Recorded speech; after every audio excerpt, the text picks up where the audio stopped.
എന്റെ കയ്യിൽ നിന്ന് കുട്ടീനെ എടുക്കാൻ ശ്രമിക്കുമ്പോൾ ബ്രസ്റ്റ് തട്ടുന്ന പോലെയും നമുക്കറിയാലോ, ഒരാൾ നമ്മളെ ഗുഡ് ടച്ചും ബാഡ് ടച്ചും ഒക്കെ നമുക്കറിയാലോ. ഞാൻ വീട് തുറന്ന് അകത്തോട്ട് കയറി വരുന്ന സമയത്തിന് ഹസ്ബൻഡിന്റെ അനിയൻ എന്നെ കയറി വട്ടം പിടിച്ചിട്ട് ബ്രസ്റ്റിൽ പിടിക്കുകയാണ് ചെയ്തത്. ആ ഇൻസിഡന്റ് നടക്കുമ്പോൾ ആ വീട്ടിൽ എന്റെ അമ്മായിയമ്മ ഉണ്ട്. അപ്പൊ അവർ ഇതിന് കൂട്ടു നിൽക്കുമായിരുന്നു. ആര് ചോദിച്ചാലും പറയുന്നത് നമ്മുടെ മതമല്ലല്ലോ എന്നാ. ഞാൻ അന്യമതത്തിൽപ്പെട്ട ഒരാളാണെന്ന് ഇവർക്ക് അറിയത്തില്ലായിരുന്നു. എന്റെ സ്വന്തവും പൈസയൊക്കെ അവർക്ക് നല്ലതായിരുന്നു.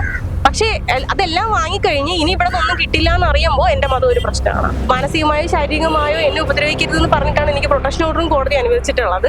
അപ്പോൾ ഇതെല്ലാം നിലനിൽക്കുകയാണ്. ഇവരുടെ ബെയിൽ കണ്ടീഷനെ ഇവർ വയലേറ്റ് ചെയ്തിട്ടുണ്ട്. പിന്നെയും ഇവർ ഗാർഹിക പീഡനം നടത്തിയിട്ടുണ്ട്. നമസ്കാരം. മതം മാറാൻ വിസമ്മതിച്ചതിന്റെ പേരിൽ സ്വന്തം ഭർത്തൃവീട്ടുകാരിൽ നിന്ന് ക്രൂരമായ മാനസികവും ശാരീരികവുമായ പീഡനം നേരിടേണ്ടി വന്നൊരു പെൺകുട്ടിയുടെ വാർത്ത ഏതാനും ദിവസങ്ങൾക്ക് മുമ്പ് മറുനാടൻ പ്രേക്ഷകരെ അറിയിച്ചിരുന്നു. തനിക്ക് അർഹതപ്പെട്ട നീതി ലഭിക്കുന്നതിന് വേണ്ടി മാസങ്ങളോളമാണ് പെൺകുട്ടിക്ക് പോലീസ് സ്റ്റേഷനുകൾ കയറി ഇറങ്ങേണ്ടി വന്നത്. എന്നിട്ടും എഫ്ഐആർ ഇടുന്നതിന് വേണ്ടി പോലീസ് തയ്യാറായിരുന്നില്ല. ഏറ്റവും ഒടുവിൽ ഇക്കഴിഞ്ഞ ദിവസം ബഹുമാനപ്പെട്ട കോടതിയുടെ നിർദ്ദേശം അനുസരിച്ചാണ് പോലീസ് പെൺകുട്ടിയുടെ ഭർത്താവിന്റെ ഉമ്മയ്ക്കും ഭർത്താവിന്റെ സഹോദരനും എതിരായിക്കൊണ്ട് എഫ്ഐആർ ഇട്ടിട്ടുള്ളത്. സ്വന്തം ഭർത്തൃവീട്ടിൽ നിന്ന് പോലും ഇറക്കി വിട്ട് ദിവസങ്ങളോളം തെരുവിൽ പിറക്കമുറ്റാത്തൊരു കുഞ്ഞിനെയും കൊണ്ട് കഴിയേണ്ടി വന്ന പെൺകുട്ടിയുടെ ചിത്രം നമ്മുടെ പ്രേക്ഷകരുടെ എല്ലാവരുടെയും മനസ്സ് വിഷമിപ്പിച്ചതായിരുന്നു. ആ പെൺകുട്ടി ഇപ്പോൾ നമ്മളോടൊപ്പം ചേരുകയാണ്. കുറെ യുദ്ധം ചെയ്തിട്ട് തന്നെയാണ് വീട്ടിൽ തിരിച്ച് കയറേണ്ടി വന്നത്. ഞാൻ ഒക്ടോബർ 4-ാം തീയതിയാണ് ആ വീട്ടിൽ നിന്ന് ഇറങ്ങുന്നത്. അന്ന് ഇങ്ങനെ ഒരു മോഷണ കേസിന്റെ പേരിലാണ് ജാമ്യം എടുക്കാൻ വേണ്ടി മാറി നിൽക്കേണ്ടി വന്നത്. അപ്പോൾ അതിനുശേഷവും ഇപ്പൊ നിലവിൽ ആ കേസ് ഇല്ല. അന്വേഷണ ഉദ്യോഗസ്ഥൻ നമ്മളോട് പറഞ്ഞ് നിങ്ങൾ മോഷ്ടിച്ചിട്ടില്ല എന്ന് ഞങ്ങൾക്ക് മനസ്സിലായി, ഞങ്ങൾ അങ്ങനെ തന്നെയാണ് കോടതി റിപ്പോർട്ട് കൊടുത്തത്. അപ്പൊ നിലവിൽ മോഷണ കുറ്റം ഞങ്ങളുടെ പേരിലില്ല. ആ എഫ്ഐആർ കഴിഞ്ഞു. പക്ഷെ അതിന്റെ കൂടെ നമ്മൾ റൂമിൽ അതിക്രമിച്ച് കയറിയെന്ന് പറഞ്ഞൊരു കേസ് എടുത്തിട്ടുണ്ടായിരുന്നു. അത് നിലവിൽ കോടതിയിൽ ചാർജ് കൊടുത്തിട്ടുണ്ട്. അതെ.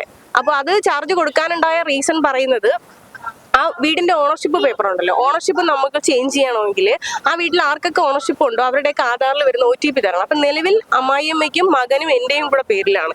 അപ്പൊ അമ്മായിയമ്മയുടെ ഫോണിൽ വരുന്ന OTP ചോദിച്ചപ്പോൾ ഞങ്ങൾ കൗൺസിലറെ കൊണ്ടാണ് അവിടുത്തെ കൗൺസിലറായിരുന്ന ജയശീലയെ കൊണ്ടാണ് ചോദിപ്പിച്ചത്. അപ്പൊ അവര് പറഞ്ഞു എന്തെന്ന് വെച്ചാല് വക്കീല് പറഞ്ഞു തരണ്ടാന്ന്. അതുകൊണ്ട് OTP അവർ പറഞ്ഞു തരത്തില്ല. OTP തരാത്തോണ്ട് തന്നെ നമുക്ക് ഓണർഷിപ്പ് ചേഞ്ച് ചെയ്യാൻ പറ്റിയിട്ടില്ല. ആ ഓണർഷിപ്പ് പേപ്പർ കിട്ടിയ ഞങ്ങളുടെ പേര് ആ കേസും ഇല്ലായിരുന്നു. പക്ഷെ അവര് ഞങ്ങളെ മനഃപൂർവ്വം കേസിൽ പെടുത്തണം എന്ന ഉദ്ദേശത്തിൽ അവര് മനഃപൂർവ്വം ഓണർഷിപ്പ് തരത്തില്ല. അപ്പൊ ആ ഒരു കേസ് മാത്രമേ ഉള്ളൂ. അത് കോടതിയിൽ വരുമ്പോൾ നമ്മുടെ കയ്യിൽ പ്രമാണം ഉണ്ടല്ലോ, കുട്ടി നമുക്ക് എഴുതി കിട്ടിയ പ്രമാണവും ബാക്കി രേഖകളും ഉണ്ട്, നമുക്ക് സബ്മിറ്റ് ചെയ്യാവുന്നതേ ഉള്ളൂ. വീട്ടിൽ കയറിയെങ്കിലും സമാധാനമൊന്നുമില്ല. ഞങ്ങളുടെ ബെഡ്റൂമിന്റെ ചാവി അവർ ഇപ്പോഴും തന്നിട്ടില്ല. ഞങ്ങൾ ഹോളിൽ തന്നെയാണ് കിടക്കുന്നത്. ഞാൻ ഫുഡ് ഉണ്ടാക്കി കഴിക്കാനായിട്ട് ഒരു സാധനങ്ങളും അവിടെ ഇല്ല. അതായത് വാഷിംഗ് മെഷീനും ഫ്രിഡ്ജൊക്കെ അമ്മായിയമ്മയുടെ ബെഡ്റൂമിലാണ് വെച്ചേക്കുന്നത്. അതൊന്നും ഞങ്ങൾ ഉപയോഗിക്കാൻ സമ്മതിക്കത്തില്ല. അപ്പൊ ഞങ്ങളെല്ലാം പുതുതായിട്ട് ഓരോന്നായിട്ട് വാങ്ങുകയാണ് ചെയ്തത്. ഓൾറെഡി വാങ്ങിയ സാധനങ്ങൾ ഇവർ മോഷ്ടിച്ചെടുക്കുകയാണ് ചെയ്തത്. അപ്പോൾ ഞങ്ങളെല്ലാം പുതുതായിട്ട് ഓരോന്ന് വാങ്ങുകയാണ് ചെയ്തത്. അത് ഇപ്പോഴും മാത്രമല്ല, എന്നെ കല്യാണം കഴിച്ചുകൊണ്ട് വന്ന സമയം മുതലേ ഇഷ്യൂസുകളാണ്. അന്ന് ഞാൻ പ്രഗ്നന്റ് ആയിരുന്ന സമയത്ത് എന്നെ തല്ലൊക്കെ ചെയ്തതിന്റെ പേരിൽ ഇവരുടെ പേര് കേസ് എടുത്തിട്ടുണ്ട്. ഇവർ മുൻകൂർ ജാമ്യം എടുത്താണ് നിൽക്കുന്നത്. അപ്പൊ നിലവിൽ ഇവരുടെ പേരിൽ ഇപ്പൊ FIR ഇട്ടിട്ടുണ്ട്. അപ്പോൾ ഇവരുടെ ബെയിൽ ക്യാൻസൽ ആവേണ്ടതാണ്. അത് അന്വേഷണ ഉദ്യോഗസ്ഥൻ APPക്ക് റിപ്പോർട്ട് കൊടുക്കേണ്ടതാണ്. ഇവരുടെ ബെയിൽ കണ്ടീഷനിൽ എഴുതിയിട്ടുണ്ട്, ഇതേ കുറ്റകൃത്യം റിപ്പീറ്റ് ചെയ്യരുതെന്നും മാനസികമായോ ശാരീരികമായോ എന്നെ ഉപദ്രവിക്കരുതെന്ന് പറഞ്ഞിട്ടാണ് എനിക്ക് പ്രൊട്ടക്ഷൻ ഓർഡറും കോടതി അനുവദിച്ചിട്ടുള്ളത്. അപ്പോൾ ഇതെല്ലാം നിലനിൽക്കുകയാണ്. ഇവരുടെ ബെയിൽ കണ്ടീഷനെ ഇവർ വയലേറ്റ് ചെയ്തിട്ടുണ്ട്. പിന്നെയും ഇവർ ഗാർഹിക പീഡനം നടത്തിയിട്ടുണ്ട്.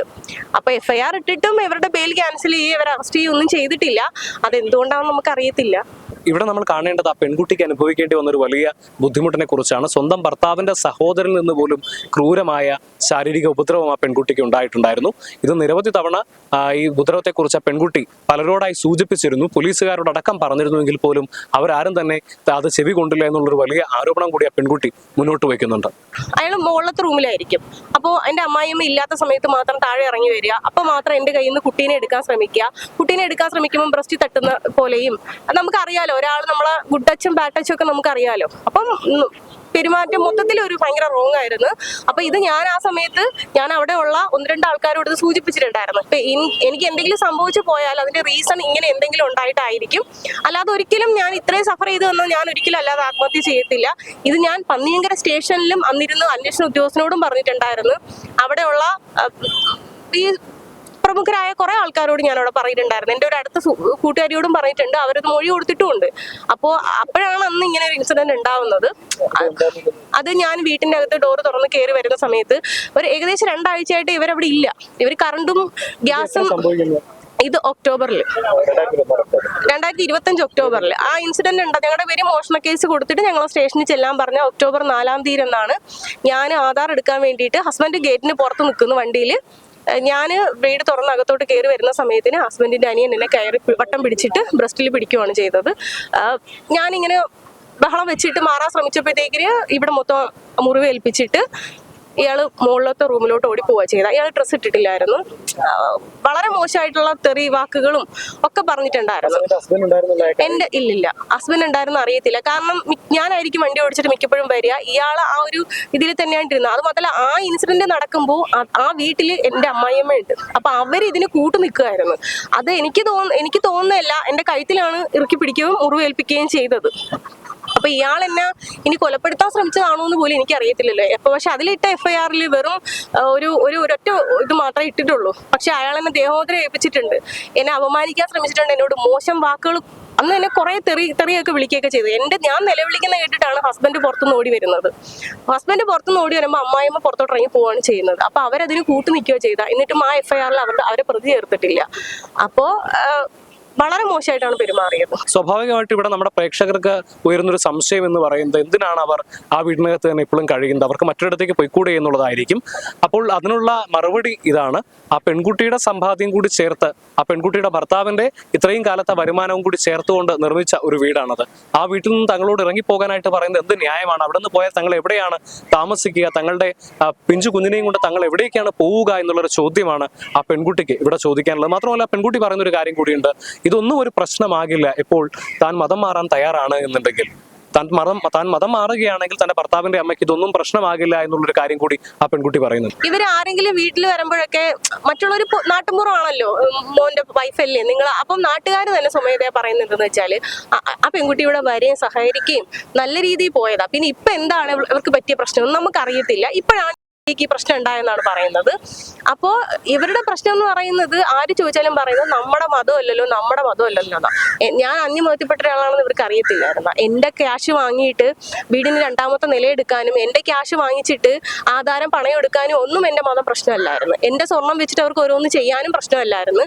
ഇതിനെല്ലാം എന്റെ സ്വർണവും പൈസയൊക്കെ അവർക്ക് നല്ലതായിരുന്നു. പക്ഷേ അതെല്ലാം വാങ്ങിക്കഴിഞ്ഞ് ഇനി ഇവിടെ ഒന്നും കിട്ടില്ല എന്ന് അറിയുമ്പോൾ എന്റെ മതം ഒരു പ്രശ്നമാണ്. ഹസ്ബൻഡിന്റെ ഭാഗത്ത് നിങ്ങൾക്ക് അത്തരത്തിലുള്ള യാതൊരു ഇല്ല, കാരണം പുള്ളി ഈ ഒരു മതം വിശ്വസിക്കുന്ന ആളല്ല. ഞാൻ പരിചയപ്പെടുന്ന സമയം മുതലേ പുള്ളി കറക്റ്റായിട്ട് നിസ്കാരം അങ്ങനെ ഒന്നും ഉള്ള ഒരാളല്ല. പുള്ളി ഈ മതം വിശ്വസിക്കുന്നില്ല. അപ്പൊ പിന്നെ പുള്ളി എന്നോട് മതം മാറാൻ പറയേണ്ട ആവശ്യമില്ലല്ലോ. ഇപ്പോൾ ഒരുപാട് കാലം നിങ്ങൾ കോടതിയായിട്ട് മറ്റു വ്യവഹാരങ്ങളിലൂടെയൊക്കെ നടന്ന ഏറ്റവും അവസാനം കോടതിയുടെ ഇടപെടലിൽ FIR ഇട്ടിരിക്കുകയാണ്. പോലീസിന് നീതി ലഭിക്കുമെന്നുള്ള പ്രതീക്ഷയുണ്ടോ? ഇപ്പം ഇത്രയും നടന്നിട്ട് കോടതി വരെ പോകേണ്ടി വന്നു നമുക്കൊരു FIR ഇട്ട് കിട്ടാൻ വേണ്ടിയിട്ട്. അതിൽ തന്നെ നമ്മൾ പ്രതീക്ഷിച്ച വകുപ്പുകളൊന്നും ഇപ്പോൾ ഇട്ടിട്ടില്ല. നമ്മളിനി മൊഴി കൊടുക്കുമ്പോൾ അവർ കൂടുതൽ വകുപ്പുകൾ ചേർക്കാന്നാണ് പറയുന്നത്. അപ്പം ഇനിയെങ്കിലും അവർ നമ്മൾ കൊടുത്ത പരാതിക്ക് അനുസരിച്ച് അന്വേഷണം നടത്തി ചെയ്യുമെന്നാണ് പ്രതീക്ഷിക്കുന്നത്. നമ്മളിപ്പോൾ ജീവിക്കുന്നത് 21ാം നൂറ്റാണ്ടിലാണോ എന്ന് സംശയം തോന്നുന്ന തരത്തിലുള്ള കാര്യങ്ങളാണ് ഇവിടെ നടന്നുകൊണ്ടിരിക്കുന്നത്. മതം മാറാൻ തയ്യാറാകാത്തതിന്റെ പേരിൽ ഒരു പെൺകുട്ടിക്ക് വലിയ രീതിയിലുള്ള ബുദ്ധിമുട്ടുകൾ സൃഷ്ടിക്കുക, ആ പെൺകുട്ടിയെയും അവരുടെ പിറക്കമുറ്റാത്ത കുഞ്ഞിനെയും വീട്ടിൽ നിന്ന് ഇറക്കി വിടുക, അവർക്ക് ദിവസങ്ങളോളം തെരുവിൽ കഴിയേണ്ടി വരിക, അർഹമായ നീതിക്ക് വേണ്ടി മാസങ്ങളോളം അലയേണ്ടി വരിക, വലിയ ബുദ്ധിമുട്ടുകളും കാര്യങ്ങളുമാണ് അവർക്ക് ഉണ്ടായിരിക്കുന്നത്. എന്ത് തന്നെയായാലും നീതി ലഭിക്കുമെന്നുള്ളൊരു പ്രതീക്ഷയിലാണ് അവരിപ്പോൾ കഴിയുന്നത്. കോഴിക്കോട് നിന്ന് നിഖിൽ കക്കാടത്ത്, മറുനാടൻ TV.